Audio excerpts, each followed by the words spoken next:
Okay, thanks everyone, both here and afar, for joining us. We've got South Sea Sharks head coach Sean Everitt. How this is going to work, Sean, is the people in the room are going to ask questions first, and then when they're done, we'll check if anyone on Zoom has any more questions. Okay, guys. So, see Nathan, you've got your hand up. Coach, unlucky with the loss today. I've got two questions. Where did you go wrong for you? Yeah, I think your start's really important in games like this, especially in games that are always going to be close. We know last week was a draw. We had 3 opportunities in the first 20 minutes, and unfortunately, the accuracy and our execution let us down.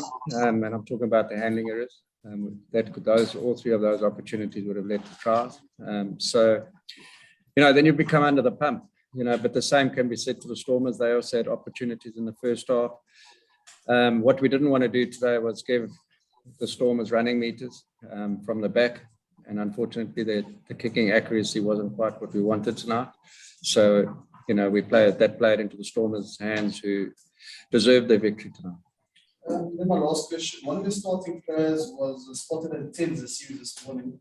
I think it was 36 degrees, if I'm not mistaken. Sorry? Was that planned? I think it was Sia Police was spotted at 10s series. I think it was this morning. Was a plan for him to come out and meet people and then obviously come and play? No, it's definitely not part of the plan, but he did ask permission if we could go and meet someone.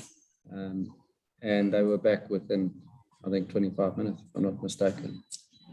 Cool. Anyone got questions on the game? Yeah. Yeah, there.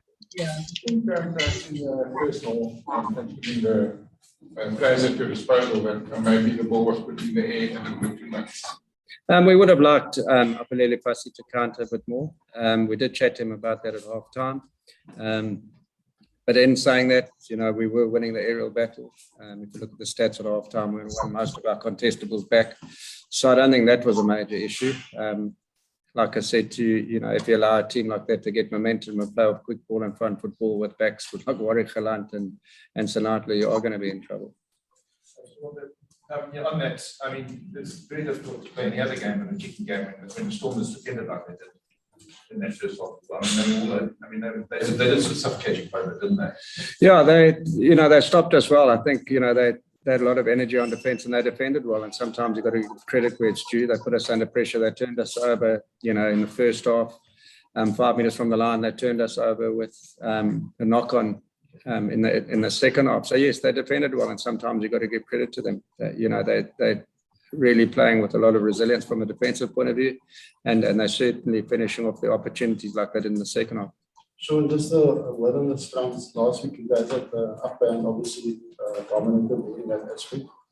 Just your thoughts on our game today. Yeah, I think we did get dominance in the scrums, and we did win a couple of penalties. I thought we were unlucky at times not to be rewarded a little bit earlier, where they allowed the ball to come out. But, that's part of the game, and I can't comment on that until I've had a look. I'm certainly not blaming the officiating, so we can get that straight. But we did have dominance in the scrums. I mean, Sean, the guys look very tired and very flat. Is there any reason for that? Perhaps overcooking, or is perhaps any answer? Yeah, I think I don't. We are a fit team. We've proven that, and we showed that at Ellis Park a couple of weeks ago.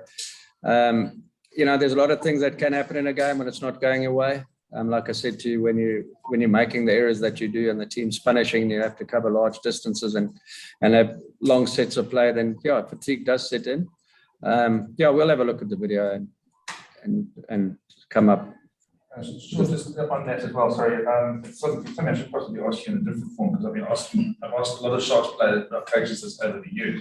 Do you sometimes think that it might be, I know we speak a lot about you playing your matches in Durban, but the fact that you have to train in Durban, I mean, I spent a week in Durban now, and I think I'm recovering now from how human do you think that just being in Durban and training in Durban all the time? I think it was Laurie Maines who many years ago said that the Sharks don't realise what a disadvantage they have at that time of the year, training in Durban, how much it takes out of you. I don't know what experience he has training in Durban, but Yeah, there's energy sapping, but it's up to us to manage the week, and I thought we managed the week really well. So I don't think the week's preparation was to blame for them being flat this afternoon.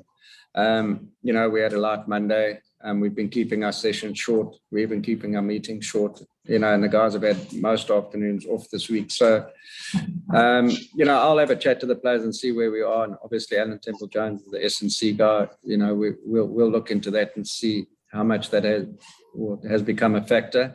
But certainly it was a deload week this week. So I don't think that was a problem. Okay, just on 12, come you playing 12? Defensively, then you see it playing game, lots of momentum there. Defensively, happy with the Kanye in the 12 channel?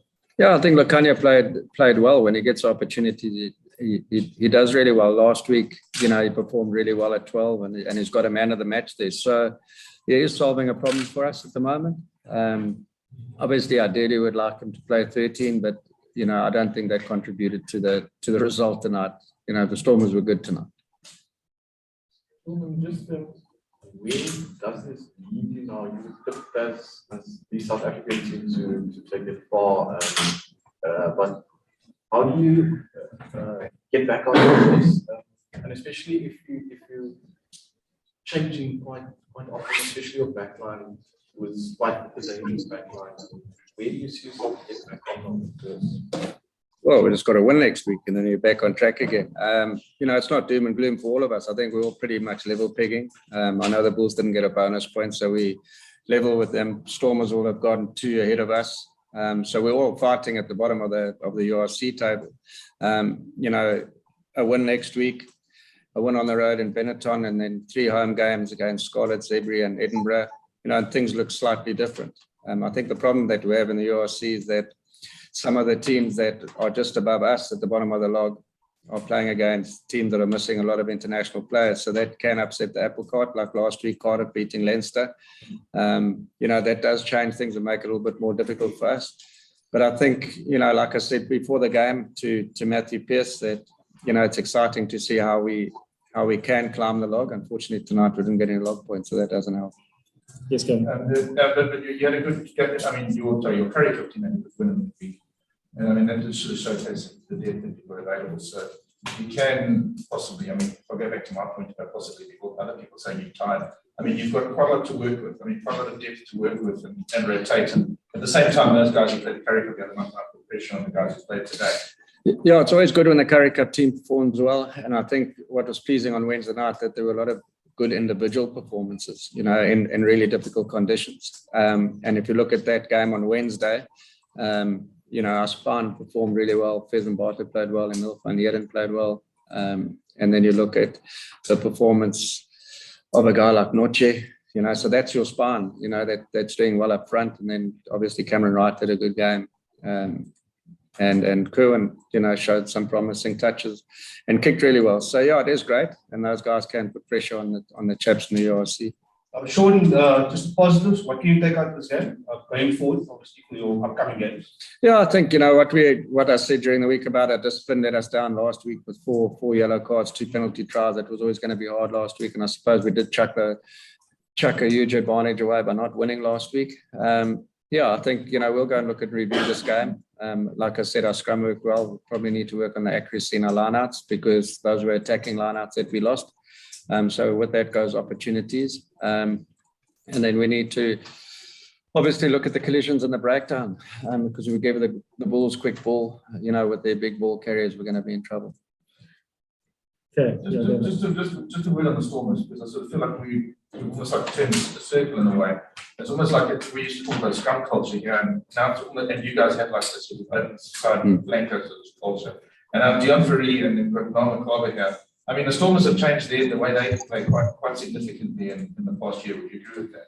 Yeah, I do. If you want to, if as a coach, you have to play with what you've got. And obviously with Noah McCarver and Marcel Tennyson coming off the bench, they're athletic forwards. I'm not going to ever say that they're not physical, because they got into trouble for that. All rugby players are physical. But it was the same as us in 2020 when, we lost the Dupreas and we lost big physical beasts, and then we brought in the Notches and the James Fenters, and they did really well. So I think Dobbo's adjusted well with what he has. And unfortunately, when your scrum is getting dominated, you have to look at other areas where you can win the game. And with their counter-attack opportunities that they got in the second half, they really did well. Well, guys, can we have final questions from here and then we turn it over? Injury-wise, you withdrew Cebu at halftime. Was he fine? He had a hamstring strain, so it wasn't wise to keep him on. Stephen, you got a question? Yeah, just a question you mentioned earlier about Kerwin. If you think the way he turned Western Province on, Wednesday, and I think both the Stormers prizes came from 50-22s. So you think with that in mind that Kerwin possibly could be a good option for you as well to bring up to the team? Yeah, we're always looking at ways to strengthen the team. Unfortunately, Kerwin was injured prior to the Griquas game. He had a hip flexor strain that was the truth, and he wasn't available for that game. And then a week later, he returned to training. So with him being out for that period of time, we thought that it would be good for him to get a game against Griquas, and we said to him that, if he goes well, against Western Province, if he goes well, he'll be in the mix for selection against the Bulls. So yes, it is an option for us, but we'll discuss that on Monday. Nice one. Okay, guys, on Zoom, are there any questions? Anyone on Zoom got a question for Sean? Yeah, can I ask Sean, Sean, not to hop on negatives, but where will you feel you need to work on for the Bulls game, the next game? We spoke about that. I said it was accuracy in our execution of the plan. We did go a little bit off plan as far as the kicking game is concerned. I did talk about our set piece, the lineouts, and then obviously just in the collisions, we can't give opposition quick ball. Like I said, if you give the Bulls that momentum and that speed of ball, we're going to be on the back foot. So those are things that we'll work on. I don't believe that there's anything that we can't fix. But yeah, we'll go home, review the game, and find out the reasons why things didn't go our way. Cool. Any other questions, guys, from Zoom? You guys happy? Nice one. Thank you very much, Sean. Thank you. And all the Thanks, best everyone. for the rest of the Thank season. you. Thanks.